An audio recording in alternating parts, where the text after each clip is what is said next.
Dia, Lula. Bom dia. Um prazer imenso estar com os ouvintes da Rádio à Tarde. E é um prazer imenso estar falando da Bahia mais uma vez. Estou à inteira disposição de vocês e podem perguntar, vocês entenderem que vai perguntar, como vocês estão de máscara, eu não estou conseguindo identificar quem é quem nessa entrevista. Eu não sei quem é o Jefferson, eu não sei quem é o Fernando. Quem vai falar com o senhor agora é Jefferson e logo depois Fernando. Então, mais uma vez, bom dia, Lula. E o senhor aparece numa situação confortável nas pesquisas de intenção de voto, apesar de ainda não formalizada, a sua candidatura é vista como uma aposta certa nas eleições do ano que vem. Como é que o senhor avalia o atual cenário para sedimentar esse caminho até o Palácio do Planalto e quais as maiores dificuldades o senhor deve enfrentar para reconquistar o eleitor? Hoje, o sentimento antipetista é bem maior do que quando o senhor se elegeu pela primeira vez como presidente da República. Qual é a sua avaliação? Olha, a primeira coisa que nós temos que levar em conta é que não é o momento da gente priorizar as eleições de 2022 na medida em que as eleições serão apenas em outubro de 2022 e nós estamos em outubro de 2021, vivendo ainda os resultados e os resquícios de uma pandemia que ainda não acabou, uma pandemia que ceifou mais de 600 mil pessoas, uma pandemia que deixou pelo menos 12 mil crianças órfãs nesse país, e um momento em que a gente está passando muita fome no Brasil, muita fome mesmo, que o desemprego está muito grande e que as pessoas subempregadas vivendo de bico passam 33 milhões de pessoas. Ou seja, então eu acho que o momento era a gente estar discutir os problemas sociais do Brasil, o problema da fome, o problema do emprego, o problema do salário, para depois então a gente discutir a questão das eleições quando chegar o momento adequado. Eu tenho ponderado ao meu partido que possivelmente somente para o começo do ano, fevereiro ou março, é que eu venha definir se sou candidato ou não, sabe? E aí sim você vai começar a estabelecer viagens pelo Brasil para discutir a campanha. Mas o senhor já se manifestou publicamente o desejo de participar dessa campanha, não é? Não, eu vou participar da campanha, acho que eu participarei da campanha em qualquer circunstância, como cabo eleitoral, como candidato, como eleitor. O que é importante é que nós temos uma coisa mais importante agora. Quer dizer, quando você vê no jornal que tem pelo menos 19 milhões de pessoas passando fome crônica, quando você vê na imprensa inteira que tem 116 milhões de pessoas com algum problema de insegurança alimentar, que não está ingerindo as calorias e as proteínas necessárias, quando você vê na imprensa que você tem 14 milhões de desempregados e 34 milhões de pessoas que estão vivendo de bico nesse país, que estão com empregos, ou seja, informais, emprego que não tem garantia de previdência, que não tem 13º, que não tem direito às férias, que não tem direito a acidente de trabalho, ou seja, as pessoas estão voltando a um tempo de esquecimento pelo Estado brasileiro. Então, tudo isso faz com que a gente tenha que definir como prioridade as questões sociais, as questões do povo brasileiro, para depois, então, a gente pensar a campanha política. Na campanha política, nós estamos vendo uma situação delicada, porque o presidente atual não governa o país está sendo governado pelo ministro da Economia, que às vezes parece uma coisa alucinante, ou seja, não tem um rumo, não tem uma decisão, não cumpre as metas que ele mesmo se estabeleceu. Então, eu acho que o Brasil está precisando dar uma parada e uma consertada no país. Nós precisamos recuperar o país e reconstruir o país, porque nós provamos que esse país pode ser melhor. Sabe? É importante lembrar, a gente nunca pode esquecer que em 2008 esse país era a sexta economia do mundo. A gente nunca pode esquecer que nós fomos capazes de gerar 22 milhões de empregos formais com carteira profissional assinada. A gente nunca pode esquecer que a gente conseguiu 74% de aumento real no salário mínimo. A gente nunca pode esquecer que nós colocamos 74 milhões de pessoas no sistema bancário. Sabe, então é possível você fazer no outro país, ô Jefferson, é possível, Fernando, você fazer em outro país, e é esse país que tem que ser reconstruído, e é esse país que eu estou me propondo com outros milhões de brasileiros a ajudar a construir. O senhor segue em conversas com aliados, principalmente nos bastidores, e apesar de ser um crítico ferrenho ao governo de Jair Bolsonaro e à administração de Jair Bolsonaro, tem evitado em participar de atividades que fazem uma crítica mais direta, a exemplo das mobilizações organizadas inclusive pelo próprio PT nos meses de setembro e agora em outubro, não pelo PT, mas com a participação até tímida de representantes do Partido dos Trabalhadores. Por que essa estratégia de não incitar e não convidar as pessoas à mobilização nas ruas contra o presidente Jair Bolsonaro, apesar do tom crítico que o senhor adota? Olha, primeiro porque as pessoas estão convidando pelo PT. O PT, a CUT, o Movimento Popular, tem muita gente convidando o povo para a rua. O que de vez em quando as pessoas perguntam é por que eu não estou participando. Eu não estou participando por uma questão de responsabilidade e orientação dos meus companheiros, que eu confio e respeito, que são os médicos que trabalham comigo. Você pega o ex-ministro, sabe, da Saúde, o Padilha, o ex-ministro Humberto Costa, o ex-ministro Quiroro, o ex-ministro Temporão, tem ponderado para mim não cometer nenhum gesto de irresponsabilidade de participar de qualquer aglomeração para não dar, inclusive, razão às loucuras que o atual presidente faz. Tá? No momento em que a gente achar oportuno eu participar de algum ato, não só vou participar, como eu vou convocar os atos, sabe? Não apenas contra o Bolsonaro, porque a minha vida inteira eu não gosto de fazer as coisas só contra, ou seja, eu gosto de fazer as coisas para fazer alguma coisa. Eu acho que nós estamos trabalhando um plano de reconstrução do Brasil.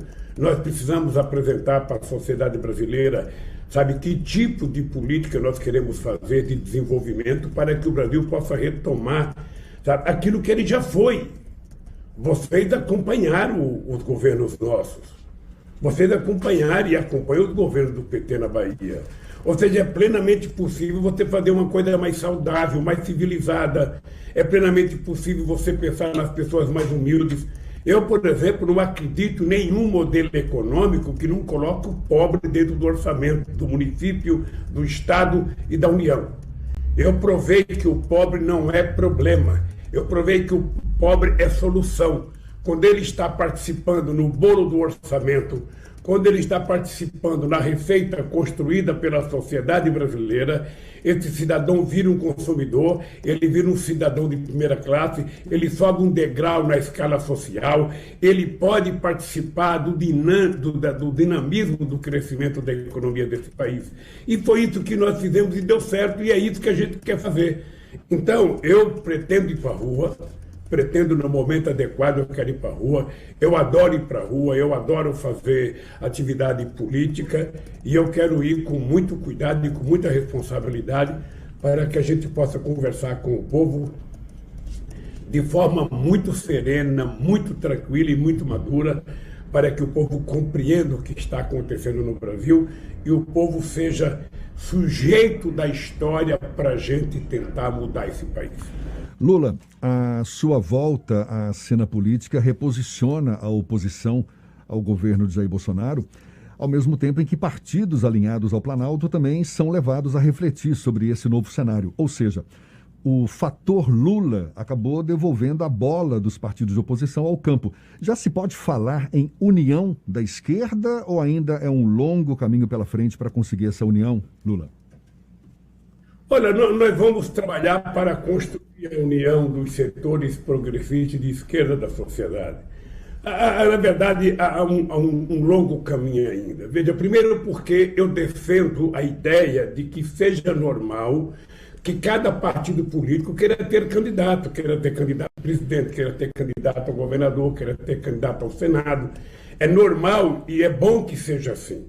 Eu sempre digo que quando eu disputei as primeiras eleições, contra 12 candidatos, dentre eles Ulisses Guimarães, Leonel Brizola, Maluf, Afif Domingues, Aureliano Chaves, ou seja, o Collor, era muita gente importante disputando. Isso é bom. Se você tem 33 partidos políticos no Congresso Nacional, seria normal que você tivesse pelo menos uns 10 ou 12 ou 15 candidatos a presidente da República. Eu acho isso muito normal. E eu acho que os setores progressistas da sociedade, eles precisam se unificar em base a um programa que seja construído pelo conjunto das forças democráticas da sociedade. Um programa que leve em conta, sobretudo, a priorização das questões sociais nesse país, a questão do emprego, a questão do salário, a questão da educação, a questão da saúde. É possível construir. Eu estou convencido que quando nós estivermos mais ou menos no mês de fevereiro, porque fevereiro também é o carnaval e muitas coisas no Brasil só acontecem depois do carnaval, ou seja, a gente vai ter concluído um acordo entre os partidos progressistas, a gente vai poder mostrar para a sociedade se foi possível construir uma aliança, de ter uma candidatura única a presidente dos setores progressistas ou ter mais, mas tudo isso ficará apresentado a partir de março, e aí o jogo começa. E quando o jogo começa, aí a gente vai ver quem é que está mais preparado, quem se preparou melhor, quem, sabe, fez os acordos mais produtivos para o país.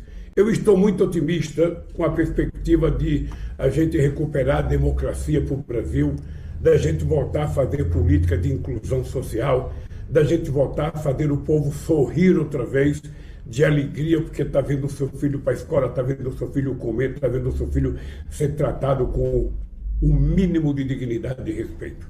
Eu acredito piamente nisso. Em 2018, nós tivemos dois elementos que precisam ser levados em consideração para 2022. O sentimento antipetista, especialmente no segundo turno, e o uso de um marketing digital associado à questão das informações falsas, das fake news que circularam com uma força maior. O senhor considera que em 2022 o antibolsonarismo vai suplantar o antipetismo e, associado a isso, quais são as estratégias que o senhor acredita que o PT e a própria esquerda deve utilizar para tentar combater essa máquina do ódio de divulgação de fake news? Deixa eu pegar o futebol para tentar explicar essa pergunta tua sobre a questão da polarização, sobre a questão do antipetismo, do antibolsonarismo. Veja, se a gente pegar o futebol como exemplo, não existe maior polarização na história da Bahia do que um Bavi. É um jogo entre o Bahia e o Vitória no Barradão, ou seja, tem sempre uma polarização durante a semana, durante o jogo e depois que termina o jogo. Numa eleição é a mesma coisa, gente. Veja, você tem dois candidatos que vão estar polarizados com um programa diferente, disputando ideias e disputando eleitores. Cada um vai querer convencer os eleitores de que a sua proposta é melhor. E vai ter que ser polarizada. Acabamos de ter uma polarização na Alemanha e o SPT ganhou as eleições da Angela Merkel, da CDU, por 1,5% de diferença. Houve a polarização, alguém ganhou, agora alguém governa e alguém lamenta. É assim. A Itália acabou de ter uma polarização e o prefeito de Roma foi eleito com 60% no segundo turno. Ele vai governar, quem perdeu vai chorar. E assim vale em todos os países do mundo. Nos Estados Unidos foi assim também. Teve uma polarização, quase que uma guerra, o Biden ganhou as eleições, o Trump, com toda a baboseira dele, está lá chorando, está lamentando, está resmungando. Mas o Biden está governando. É assim que vai acontecer no Brasil. Vai ter a disputa, vai ter polarização entre um ou mais candidatos, um ganha e vai governar, o outro perde e vai lamentar e se preparar para as outras eleições. Eu estou convencido que no Brasil, nesse momento, é importante a gente recuperar o sentimento da civilidade. Ou seja, você pode ter um adversário político, você pode fazer um comício em qualquer lugar de Salvador e depois entrar num restaurante, encontrar com o seu adversário e se cumprimentar de forma civilizada, sabe? E no dia seguinte outro comício, outra disputa e no dia seguinte outra vez se cumprimentam. É assim que deve ser a política. Acontece que foi estabelecido um ódio contra o PT, um ódio contra o Lula, um ódio contra não sei quem, um ódio contra não sei quem. E isso, na verdade, não existia no Brasil. Não existia disputa. Eu perdi a eleição para o Fernando Henrique Cardoso 2 vezes. Eu ganhei do Serra, ganhei do Alckmin 2 vezes, ou seja, e não teve essa loucura de guerra. Essa guerra começou a ser estabelecida quando o Aécio Neves perdeu para Dilma Rousseff, que ele não aceitou o resultado eleitoral e ela aumentou com a preparação da mentira e do golpe contra Dilma. Agora nós vamos ter que voltar à normalidade. Nós vamos ter que voltar na normalidade, porque quem vai decidir o destino desse país não é a vontade do Lula, ou a vontade do Bolsonaro, ou a vontade do Ciro, ou a vontade do Mandetta, ou a vontade de não sei quem. Quem vai decidir o destino do país é o povo brasileiro. É ele que vai dizer, cansamos de Beltrano, vamos eleger fulano, e fulano vai tomar posse e vai governar. Se governar bem, pode ser candidato à reeleição. Se governar mal, está fora. E o Bolsonaro está governando mal, ou nem está governando. Então o povo vai decidir. O povo vai decidir. Eu estou vendo agora o Bolsonaro dizendo que vai dar um auxílio emergencial de R$400, sabe, que vai durar até o final do ano que vem. E tem muita gente dizendo, não, sabe, a gente não pode aceitar porque é um auxílio emergencial eleitoral. Não, eu não penso assim. Eu penso o seguinte, o PT faz mais de 5 meses que o PT pediu um auxílio emergencial de R$600. Aliás, o PT pediu e mandou uma proposta para a Câmara dos Deputados de um novo Bolsa Família de R$600. Então é o seguinte, o que nós queremos é que o senhor Bolsonaro dê um auxílio emergencial de R$600. Ah, ele vai tentar tirar proveito disso, olha, é problema dele.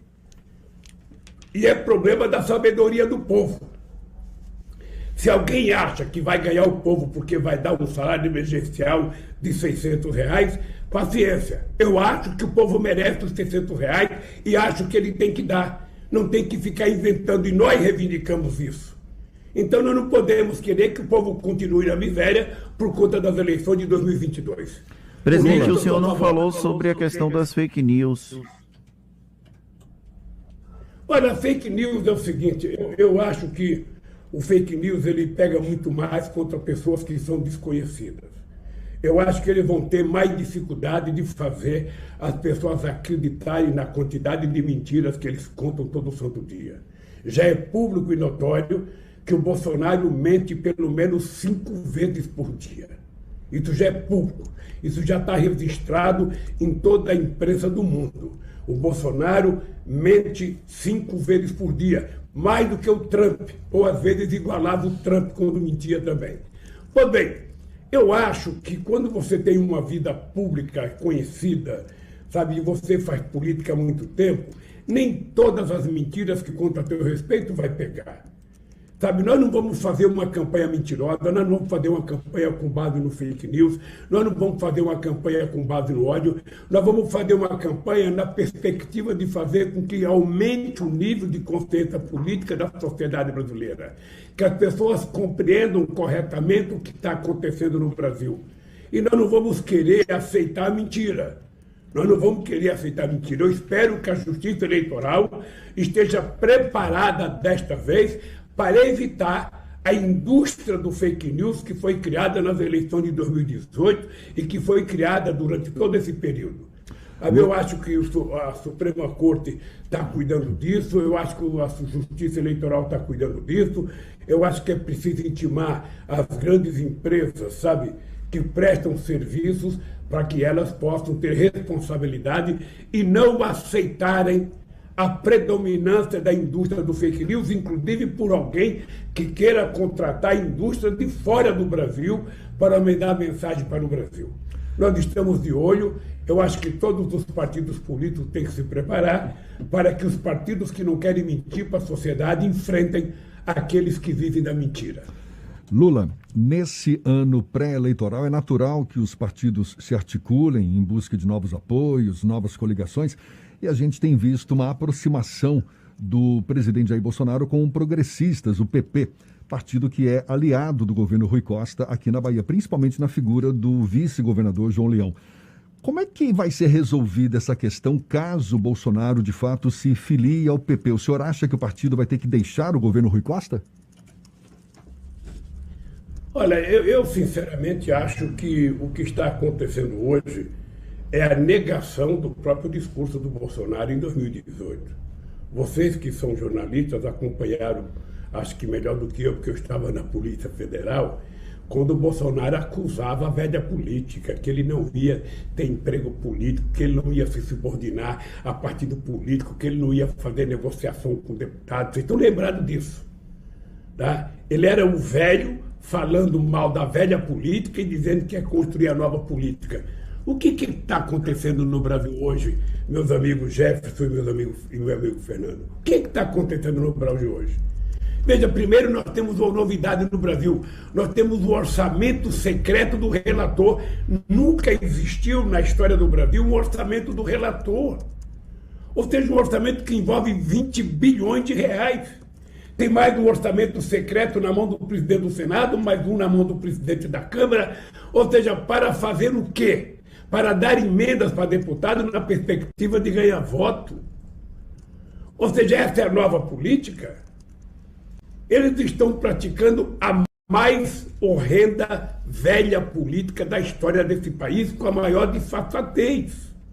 É porque você não pode imaginar que você governa o Brasil, sabe, de 215 milhões de habitantes com 513 deputados, sem conversar com os deputados. A verdade nua e crua, companheiros, é que a gente que é candidato, quando a gente é eleito, a gente gostaria de ter uma maioria só do seu partido para você poder governar. Mas a verdade é que você não tem. Você tem que compor com aqueles que foram eleitos. Eu só gostaria de fazer acordo com pessoas que são, sabe, honestas, pessoas que são puras, pessoas que frequentam a mesma religião que eu frequento. Olha, essas pessoas precisam ser eleitas para você poder conversar com elas. Senão você vai ter que conversar com quem foi eleito. E aí você tem que fazer acordo. Esse é o dado concreto da democracia. Eu estou vendo agora na Alemanha, o SPD está fazendo acordo com o PV e está fazendo acordo com o Partido Liberal para poder construir a maioria para governar. Vocês sabem da aliança do PT na Bahia para manter uma política de sucesso que já dura 16 anos. E é assim que você governa esse país. Você pode fazer acordos pontuais, você pode fazer acordos programáticos para você poder governar o país. E será assim. Será assim, enquanto existir democracia, enquanto existir presidencialismo ou parlamentarismo, você terá que fazer acordos políticos para governar. Mas o senhor não entrou no mérito dessa saia justa que pode cair no colo do governador Rui Costa caso o Bolsonaro se filie ao PP. Como é que vai ficar? Eu não sei qual será a situação do PP da Bahia. Eu não sei. Obviamente que a situação justa não será do Rui, será do PP da Bahia, que terá que tomar uma decisão. O que eu acho é que até agora a relação do Rui Costa com o PP na Bahia, ela é muito saudável e muito boa. Eu sei que muitas das coisas que o Rui Costa está fazendo na Bahia depende da aliança que ele tem na Bahia com todas as correntes políticas. E eu espero, sabe, que isso continue. Eu não sei qual será o comportamento do PP se o Bolsonaro se filiar ao PP. Agora, o Bolsonaro, a verdade tem que ser dita, ele não é homem de partido político. Ele não é. Na verdade, o que ele está precisando é de uma legenda de aluguel para ele poder se filiar, porque só pode disputar a eleição se você tiver filiado a um partido político. Porque se dependesse dele, se dependesse da ignorância e da truculência política dele, ele seria candidato avulso. Porque ele gosta de dizer, eu não dependo de ninguém, eu não converso com ninguém, eu não gosto de partido político, eu não gosto da Suprema Corte, eu não gosto do Senado, eu não gosto da Câmara, eu não gosto de sindicato, eu não gosto de negro, eu não gosto de quilombola, eu não gosto de LGBT, eu não gosto de jornalista, é só isso que ele sabe fazer. Então, se ele seria um candidato avulso, ele vai ter que se filiar.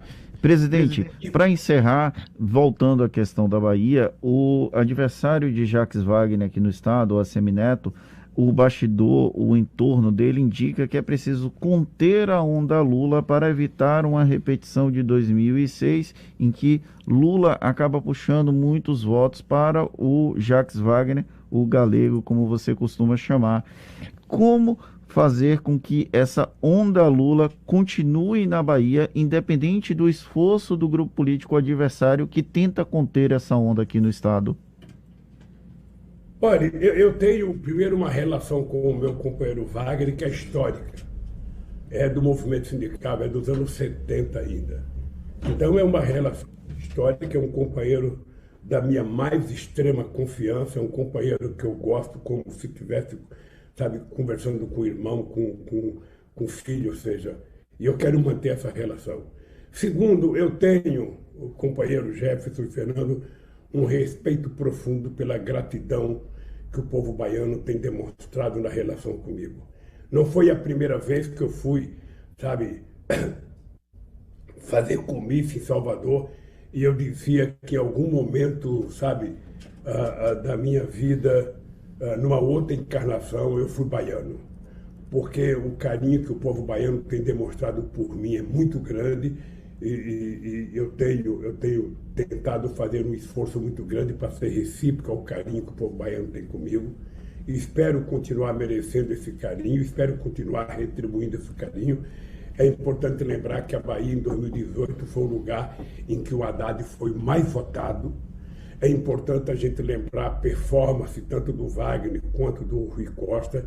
É importante a gente lembrar que o Wagner ganhou no primeiro turno, foi reeleito no primeiro turno, elegeu o Rui no primeiro turno, ele foi reeleito no primeiro turno, numa demonstração de que a costura política feita por eles foi, sabe, acertada e numa demonstração de que eles estão fazendo aquilo, sabe, que o povo tinha como expectativa deles. Então, eu espero continuar merecendo e fazendo um trabalho para merecer, sabe, o apoio do povo baiano, o carinho do povo baiano, porque, da minha parte, eu serei eternamente devedor.